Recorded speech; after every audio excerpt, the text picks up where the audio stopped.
इधर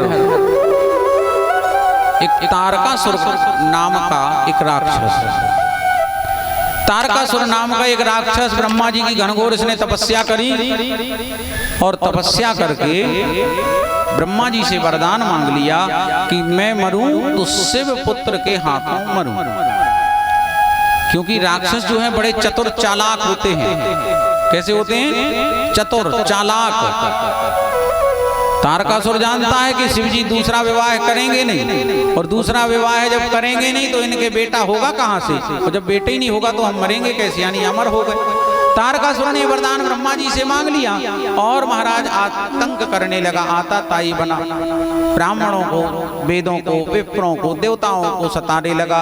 सभी ने विष्णु जी की शरण ग्रहण करी।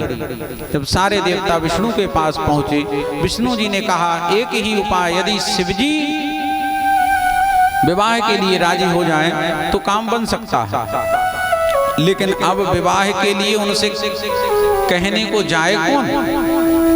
बताओ कौन कहेगा कि शंकर जी से के विवाह कर लो? उनकी समाधि लगी है, समाधि खुलेगी फिर कोई है हिम्मत कर जाए थोड़ी बहुत।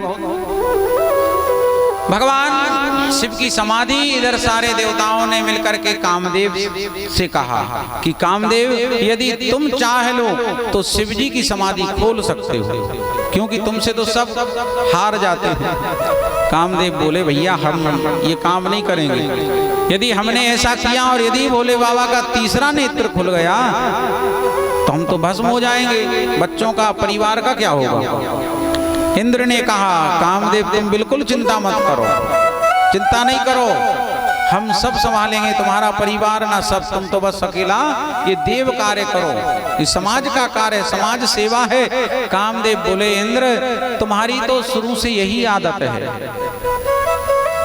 तुम्हारा चरित्र ही ठीक नहीं है, वो तो तुम शतक्रतु हो। शतक्रतु का मतलब जिसने 100 यज्ञों को सफल किया, पूर्ण किया है, वो इंद्र। इंद्र बनने के लिए कितना यज्ञ करना पड़ता है? बोले 100 यज्ञों को यदि कर लिया पूर्ण आपने तो आपका जो दूसरा जन्म होगा वो इंद्र के रूप में, यानी आप इंद्र बन जाओगे, 100 यज्ञों को करने वाला। तो शतक्रतु हैं इंद्र। बार बार निवेदन किया गया कामदेव से, अंतोगत्वा कामदेव मान गया। और भगवान महादेव की समाधि खोलने के लिए कामदेव ने अप्सराओं को लिया, अपनी पत्नी रति को लिया साथ में, और अपने 5 बाणों को, जो काम बाण है, 5 पुष्पों के बाणों को लिया, बाणों को लिया, वसंत ऋतु को साथ में लिया और पहुंच गए कैलाश। पूरा वातावरण बदल गया। जो वातावरण विरह में था वो बसंत ऋतु में सारा वातावरण कैलाश का खिल गया। बोले शंकर भगवान की। अरे नाम तुम्हारा तारनहारा, कब तेरा दर्शन होगा। अरे जिसकी रचना इतनी सुंदर, वो कितना सुंदर होगा। वो जिसकी रचना इतनी सुंदर, वो कितना सुंदर होगा। जिसकी रचना इतनी सुंदर, वो कितना सुंदर होगा।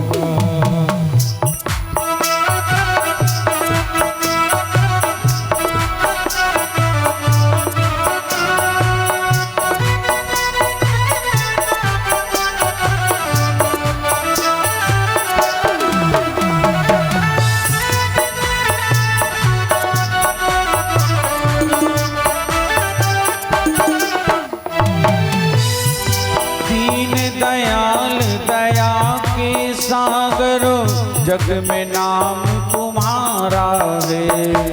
दीन दयाल दया के सागर, जग में नाम तुम्हारा है। ओ दीन दयाल दया के सागर, जग में नाम तुम्हारा है। ओ दीन दयाल दया के सागर, जग में नाम तुम्हारा है।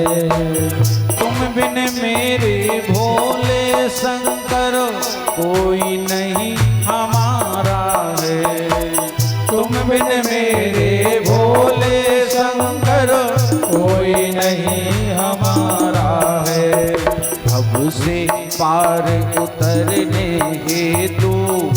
अब से पार उतरने हेतु तेरा ही तरना होगा। किसकी रचना इतनी सुंदर, वो कितना सुंदर होगा। ओ जिसकी रचना इतनी सुंदर, वो कितना सुंदर होगा।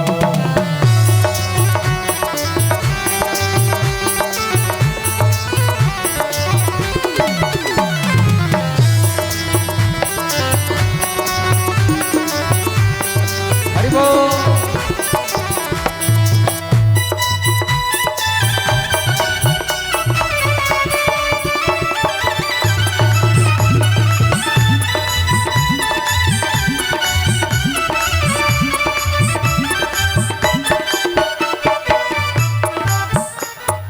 सूर्य नर मुनि जन जिन चरणों का निस दिन ध्यान लगाते हैं। ओ निस दिन ध्यान धराते हैं, निस दिन ध्यान लगाते हैं।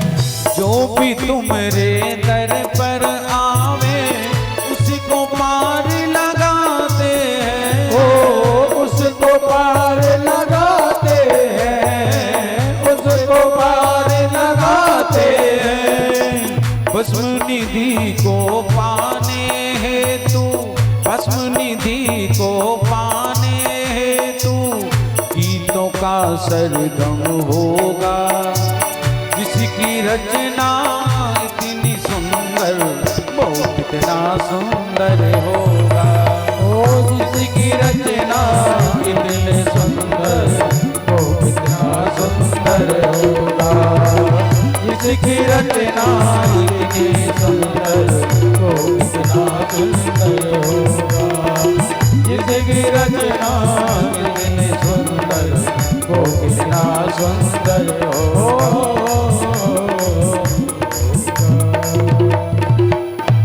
बोले भक्तवत्सल भगवान की नमः। पार्वती पते हर हर महादेव। अब देखो तो कछु तो अबे चली आ रही हैं।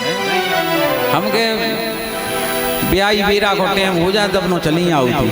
कछु तो फिर जब प्रसाद बढ़ने लगा जब ही आओ थी। कछु तो दो देखो प्रसाद लेके चलो। हाँ 3 बजे को टेम है, कल से समय से आएंगे। समय से आया करो। आप और नहीं आओ तो फिर को आए बताओ। महाराज ये 9वां श्रावण महोत्सव है और ये श्रावण महोत्सव सार्वजनिक स्थान प्राइवेट है, लेकिन सबके लिए गार्डन खुला हुआ है, सबके लिए। और बराबर 9 साल यहाँ पर ये पूर्ण होने जा रहे हैं। बोले भक्तवत्सल भगवान की जय। नमः पार्वती पते हर हर महादेव की जय। जय श्री गिरिजा रमण, ओ जय जय भूत किशोर, यतियों के सर्वस्व प्रभु, जय गणपति चित चोर। सूत जी महाराज ऋषियों से कहते हैं, ऋषियों ब्रह्मा जी आदि के द्वारा अनुमोदित होकर कामदेव बसंत ऋतु को साथ में लेकर अपनी रति जो पत्नी है उसको अप्सराओं को लेकर के पहुंच गए कैलाश, और बड़ा भी हम दृश्य बनाया, बसंत ऋतु को फैलाया और अपने मोहिनी अस्त्रों का प्रयोग करने लगा।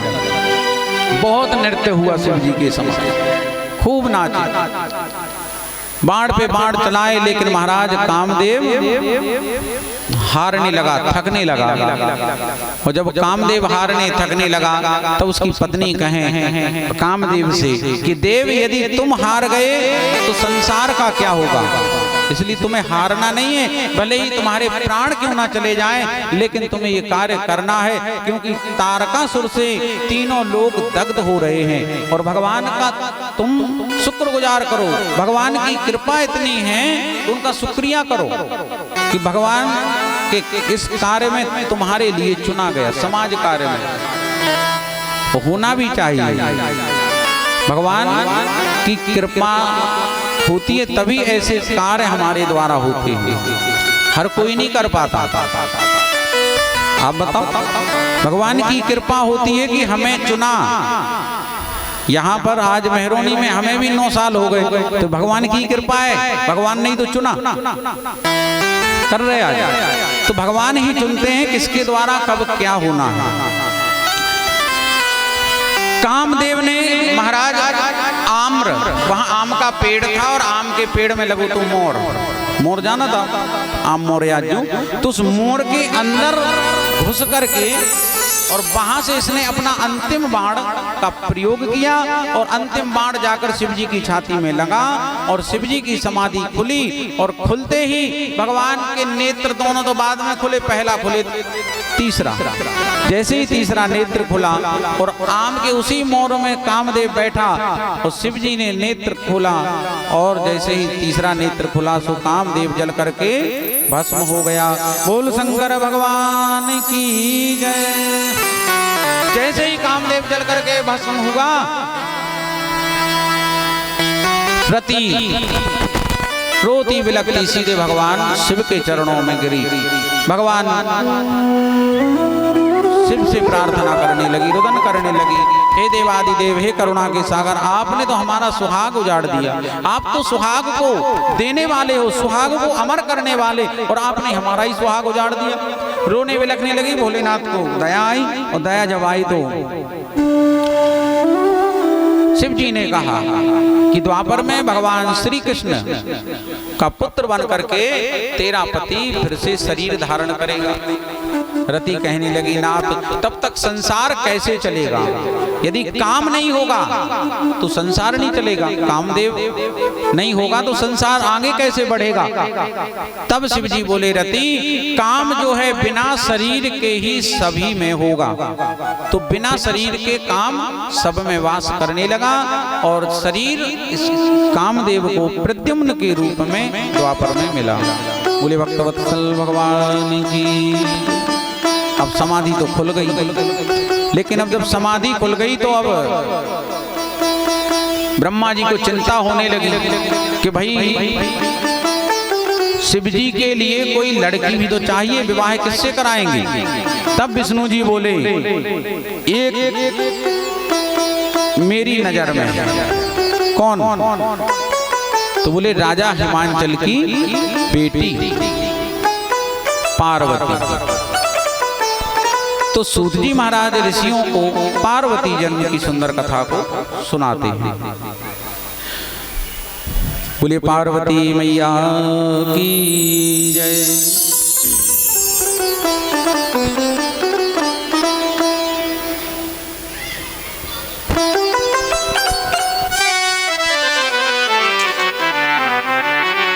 ब्रह्मा सूत जी कहते हैं कि ऋषियों, दक्ष की 60 कन्याएं थी, उनमें से स्वधा जो है वो पितरों को ब्याही गई थी और पितरों की 3 कन्याएं हुई थी, मैना, धन्या और कलावती।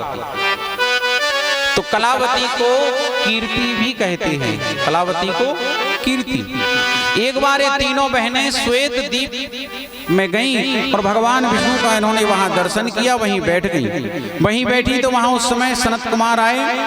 सनत कुमार जब आए तो उन्होंने भगवान को प्रणाम किया, भगवान को प्रणाम किया और वो भी बैठ गए।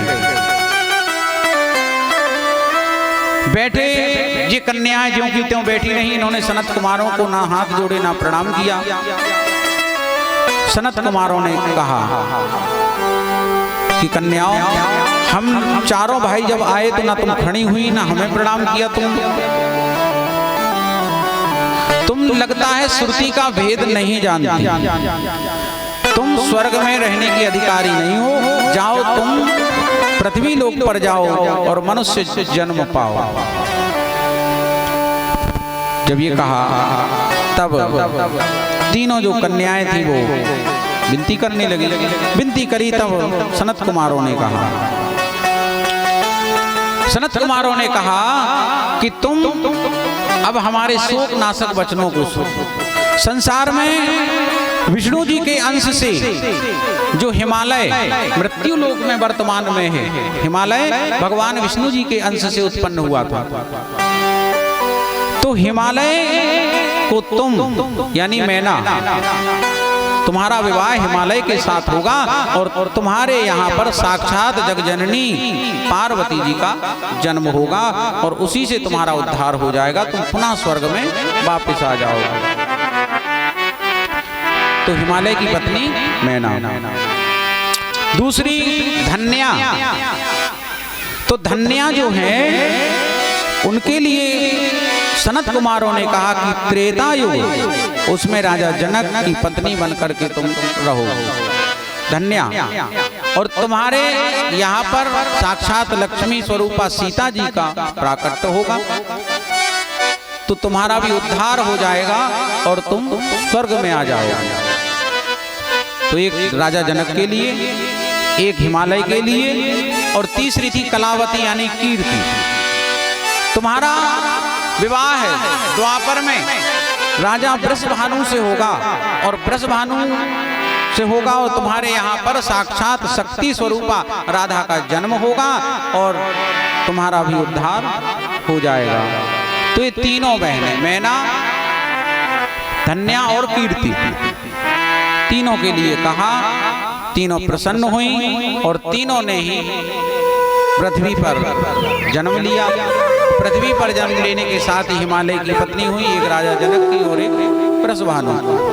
अब यहाँ पर सूत जी महाराज वर्णन कर रहे हैं कि देव्यू में जगता मम्मा शिवलोक निवासिनी सदा शिव प्रिय दुर्गे त्वाम नमामो महेश्वरी। एक समय विष्णु आदि सभी देवगण मिलकर के हिमालय के यहाँ पधारे। खूब स्वागत और सत्कार राजा हिमालय ने किया विष्णु भगवान का, सभी देवताओं का। तब गिरिराज ने कहा कि नाथ, बहुत वर्ष हो गए विवाह के, कोई संतान नहीं है। विष्णु जी बोले तुम चिंता क्यों कर रहे, तुम्हें एक नहीं 100 बेटा होंगे। कितने होंगे? 100। लेकिन एक निवेदन है कि तुम साक्षात जो जगजननी जो शिवा है, जो जगत माता है, उन अंबिका का तुम तप करो, उन अंबिका उन शक्ति के लिए तप करो, क्योंकि हम चाहते हैं कि तुम्हारे यहाँ जगजननी जो है पुत्री रूप में आवे। ठीक है। हिमालय बोले भगवान जब हमें 100 बेटा मिल जाएंगे इसके बाद ही हम तप करेंगे। बोले ठीक है। तो महाराज मैना के द्वारा राजा हिमांचल ने 100 पुत्रों को जन्म दिया। बोले भक्तवत्सल भगवान की। तो राजा हिमालय के कितने बेटा, कितने भाई? 100। अच्छा वे सब के सब उड़ते। अब हिमालय यानी पर्वत, तो पर्वत के बेटा भी का है? पर्वत, पहाड़। तो 100 पहाड़ है। अब 100 ही पहाड़ उड़ते, सबके पंख थे। सबसे बड़ा बेटा था मैनाक। मैनाक का सुना है आप लोगों ने? मैनाक जो है वो सबसे बड़ा बेटा था हिमांचल का।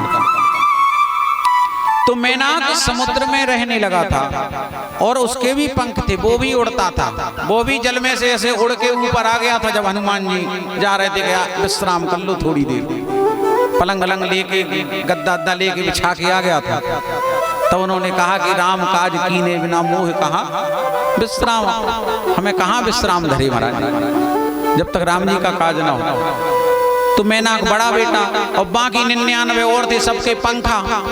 तो जिते मनावे उन पहाड़न को तो उड़ के चले जाएं। जोन नगर पे धर रहे, जोन गांव पे धर रहे, तो महाराज पूरा गांव दब जाए। रे पहाड़ है। जब ऐसा कृत्य वो करने लगे 99 बेटा जो है, तो इंद्र को एक दिन क्रोध आया और क्रोध में आकर के इंद्र ने उन 99 पहाड़ों के पर काट दिए, यानी वे पंखा काट रहे, पंख 99 के पंख काटे और जैसे ही पंख काटे जो जहां था वो पहाड़ वही रह गया। अधिकांश आप लोगों ने देखा होगा कि महाराज कई कई बड़े बड़े पत्थर बिल्कुल जरा सी धुरी पर खड़े हुए हैं, तुम्हें ऐसे लगे थोड़ी हवा चले तो ये लुढ़क जाए, कई जगह आपने देखा होगा। वो सब इंद्र की देन है। जैसे जो स्थिति में पहाड़ उस समय थे उसी स्थिति में उन्होंने पंख काटे तो वो ज्यों के त्यों वो वैसे ही रह गए, बिल्कुल वैसे ही रह गए। इधर जाओ, अमरपुर मंडी में एक पत्थर है, आपको लगेगा कि अब गिरा, लेकिन कभी गिरता नहीं है, बिल्कुल -डिग्री पे खड़ा रहता है। तो ऐसे उन पर्वतों के पर काट दिए। महाराज जब 100 पुत्र हो गए, राजा हिमांचल समझ गए, तो अब इन्होंने रुक किया और भगवती की इन्होंने आराधना प्रारंभ करी। भगवती की घनघोर आराधना राजा हिमालय ने करी और जब राजा हिमांचल ने घनघोर आराधना तब किया भगवती का, तो साक्षात जगजननी माता दुर्गा ने राजा हिमांचल को दर्शन दिए। बोलो दुर्गा महारानी की। दुर्गा महारानी सिंह पे सवार होकर के महाराज, और जब दर्शन दिए राजा हिमांचल गदगद हो गए, प्रणाम किए जगजननी से। जगजननी ने हिमांचल से कहा कि राजन चाहते क्या है आप, हम प्रसन्न हैं। तब हाथ जोड़े राजा हिमांचल ने कहने लगे कि भगवती हम आपको पुत्री रूप में चाहते हैं। तब भगवती बोली कि हिमालय हम तुमसे बड़े प्रसन्न हैं, तुम जो कहोगे हम वो बन के आएंगे। बोले पुत्री बन के आ जाओ माता बस।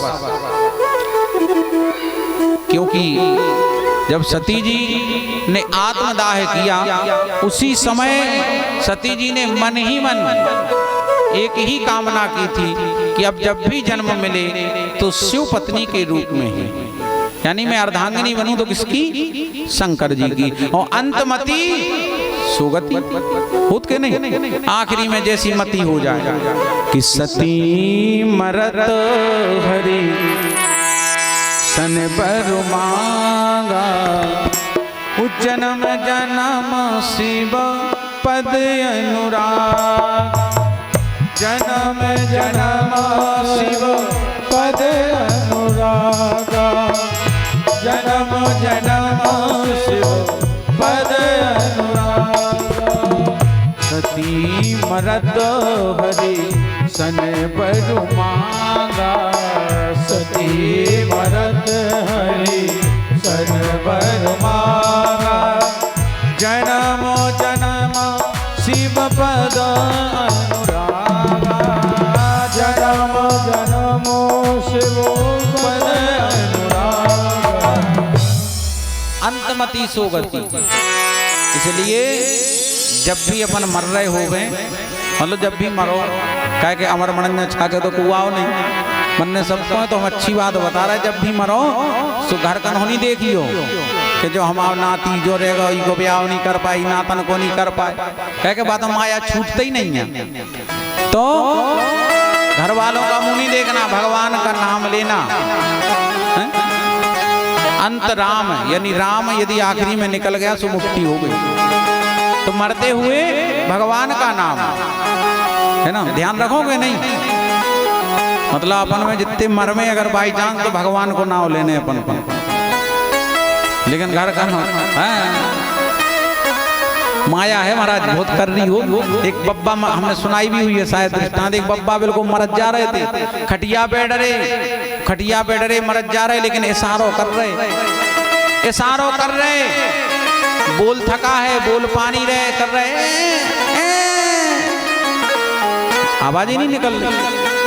बहू बोली सुनो, लगा थे के पापा क्यों धन गाड़ के धरे, बताओ चाहे रहे, ले आओ डॉक्टर हो। तुरंत गए दौड़ के, 2-3 डॉक्टर उनके पास गए, एक जैसे तैसे मानो 500 रुपया में चले तैयार भाव, आओ नाड़ी देखी, नाड़ी देख के बोले चलो जी ज्यादा नहीं 30 सेकंड को, बोले कितने सेकंड, 30 सेकंड, बोले बहुत है, इतने में तो बता देने के फलानी भीट में गाड़ो, इतने में बता देने। महाराज जैसे ही माने एक इंजेक्शन लगाओ, एक कैप्सूल मुंह में डाले, पानी डाले, सूखी बाघ सिद्धि आ गई। बाघ सिद्धि आई और बोला, अरे देख नहीं पा रहा वो कोनिया में झाड़ू लगी, वो बछिया खा भी, फूल झाड़ू टिकी हुई कोनिया में, बोले वो बछिया खा रही झाड़ू, देख। और बस इतने ही कह के बोल जा थक तो लड़का ने हाथ जोड़ ले, थोड़ी जय हो जाए। 30 सेकंड मिले थे, सुदाम को इनाम ले लेते। बताओ 50 रुपया की झाड़ू के चक्कर में 500 लगवा दे तो ऐसा हो जाता। आखिरी आदमी हो आज जात मरद भी माया अपनी छूटत नहीं है को बर दिया। और कालांतर में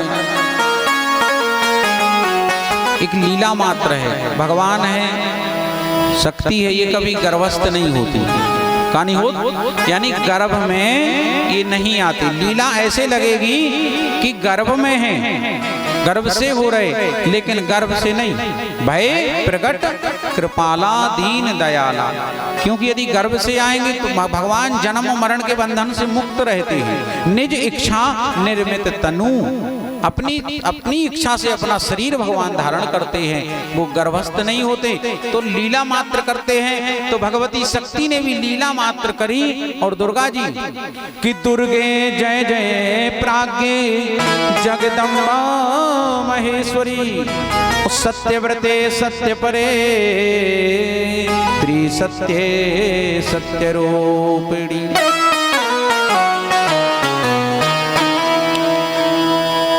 भगवती साक्षात गर्भगृह में मैना की प्रकट हुई। और मैना के जब भगवती प्रकट हुई तो भगवती की स्तुति मैना ने करी। बोली दुर्गा महारानी की। आइए बड़े भाव से भगवती का ध्यान। मेरी अखियों के सामने ही रहना, वो शेरों वाली जगदम्बे। वो मेरी अखियों के सामने ही रहना, वो शेरों वाली जगदम्बे। मेरी अखियों के सामने ही रहना, वो शेरों वाली जगदम्बे। मेरी अखियों के सामने ही रहना, वो शेरों वाली जगदम्बे।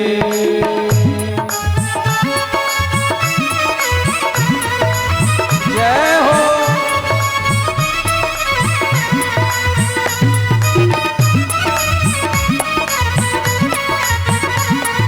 हरि बोल।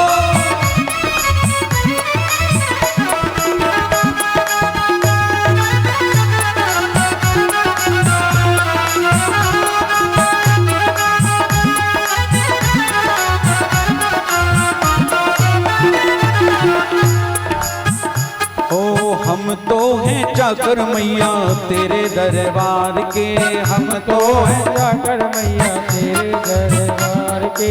हम तो हैं चाकर मैया तेरे दरबार के, हम तो हैं चाकर मैया तेरे दरबार के। भूखे हैं हम तो मैया बस तेरे प्यार के, भूखे हैं हम तो मैया बस तेरे प्यार के। विनती हमारी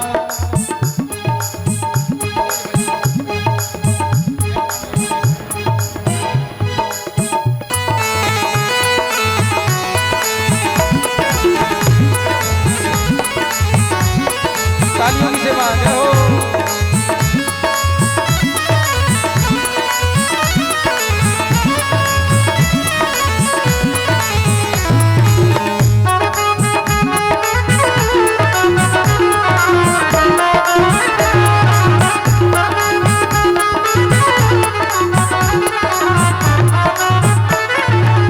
बोलो दुर्गा महारानी की जय हो। महाराज भगवती दुर्गा ने छोटा सा रूप लिया और शिशु रूप में माता मैना की गोद में भगवती आ गई। बोलो दुर्गा महारानी की जय, मैना मैया की जय। राजा हिमांचल के यहाँ जैसे ही महाराज इधर प्राकट हुआ, सारा हिमालय महाराज खिल गया। चहु और सोने चांदी हीरे जवाहरात की खदानें निकलने लगी। आज राजा हिमांचल महाराज, जो कोई पूछने वाला राजा हिमांचल को नहीं था, आज राजा हिमांचल धनवान हो गया। आज जो नहीं था सब कुछ राजा हिमांचल के यहाँ पर हो गया, क्योंकि आज सौभाग्य ने जन्म लिया। बेटी काय से होती है? बोले सौभाग्य से। तो आज साक्षात जगजननी माता दुर्गा वही है, साक्षात गौरी मैया वही है। बोल गौरी मैया की जय। आइए सभी, राजा हिमांचल के नगर में बहुत ही सुंदर बधाइयाँ गव रही हैं, क्योंकि साक्षात जगजननी का अवतार हुआ है, जन्म हुआ है गौरी मैया का। अच्छा, आज जो गौरी बनी है उनका नाम भी गौरी है। तुम देखो कितनी कृपा है कि नहीं है। आइए बड़े भाव से सभी बधाई में राजा हिमांचल के यहाँ पे सम्मिलित होते हैं। बोलो हिमांचल महाराज की जय, बोलो दुर्गा महारानी की जय हो, बोलो पार्वती मैया जय हो। आइए बड़े भाव से। अरे जन्मी है दुर्गे मैया, अरे जन्मी है दुर्गे मैया, महलों में बाजे बधैया। जन्मी है दुर्गे मैया, महल में बाजे बधैया। बाजे बधैया, बाजे बधैया, बाजे बधैया, बाजे बधैया, बाजे बधैया, बाजे बधैया, बाजे बधैया। जन्मी है दुर्गे मैया, महलों में बाजे बधैया। जन्मी है दुर्गे मैया, महलों में बाजे बधैया। तालियों की सेवा जय हो दुर्गा महारानी की।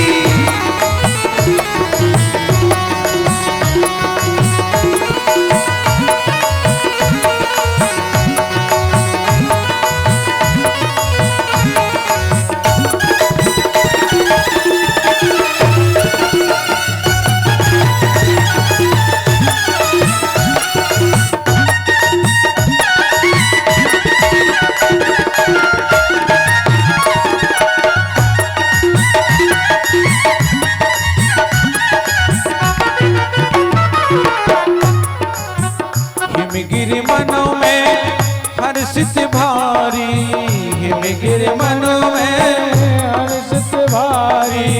हिमगिरि मनों में, हाँ हिमगिरि मन में, हिमगिरि मनों में, हिमगिरि मनों में हर्षित भारी। मैं नालेत बलैया बधाइयो, मैं नालेत बलैया, नगरों में बाजे बधैया।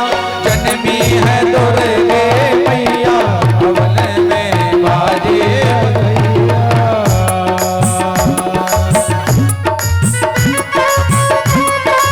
जय हो मैया दुर्गा महारानी की जय हो।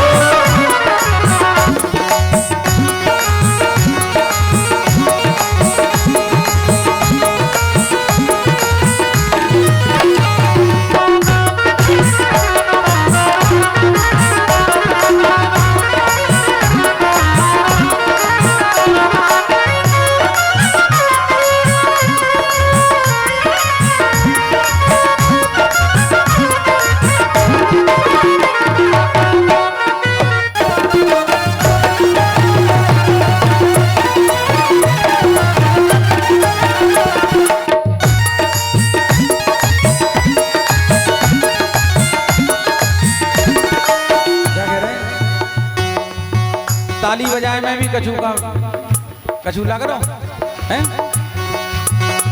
ताली तो बजा सकते हैं, और जिनने नहीं बजाई तो बोले उनके हाथों में लग जाए ताला।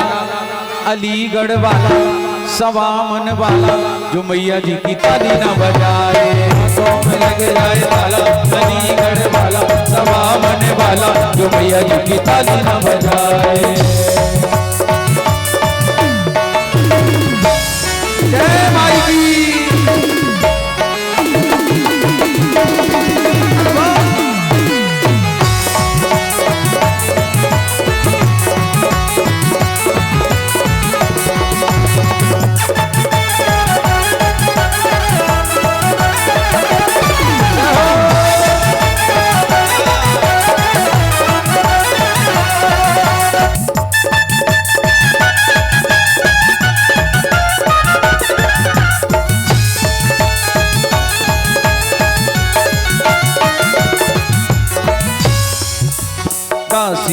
दास निछावर पावे, दासी दास निछावर पावे, दासी दास निछावर पावे, दासी दास निछावर पावे, नाचता ता थैया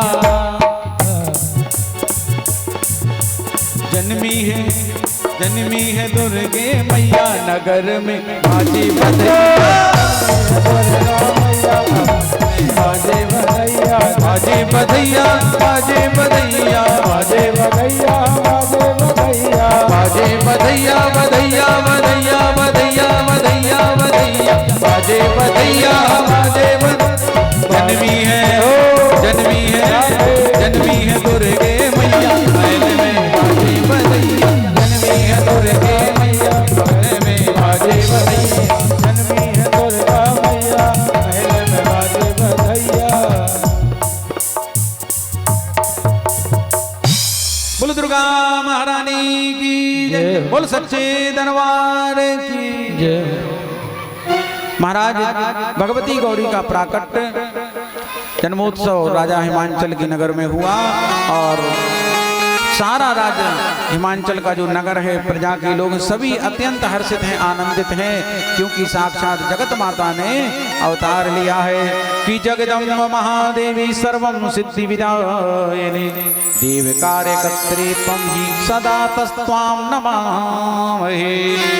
बोल दुर्गा महारानी की जय। तो खूब बधाइयाँ और गीत हो रहे हैं राजा हिमांचल के यहाँ पे। कछु जने बुंदेलखंड के भी पहुंच गए होते बधाई दे और वे भी बधाई दे रहे। अब बुंदेलखंड में बधाई में का हो जा बुंदेल अपन क्या देते हैं बधाई, जब नाचते हैं बुंदेलखंड में तो बधाई में क्या नाचते बोले का सरसमा नचत के नहीं सरसों राई का हो। हाँ, जन्म में अगर राई नहीं बजी बुंदेलखंड में तो फिर का बजी। बोल दुर्गा महारानी जय हो। ये आज हो रही बधाई, आज हो रही बधाई, जन्मे है मुखर लाली, आज हो रही बधाई।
सभी श्रद्धालु भक्तगण माता रानी का पूजन कर लें। सभी माताएं बहनें आए के एक एक करके माता रानी का पूजन करें।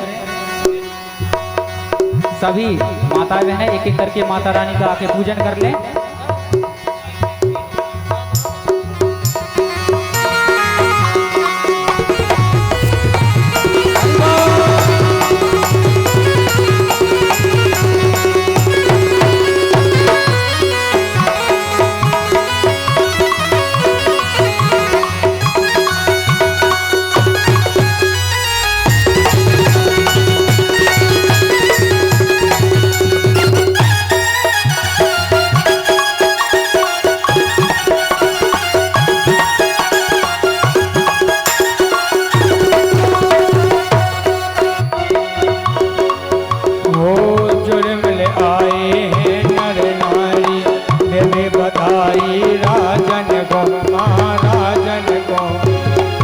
बधाई राजन को।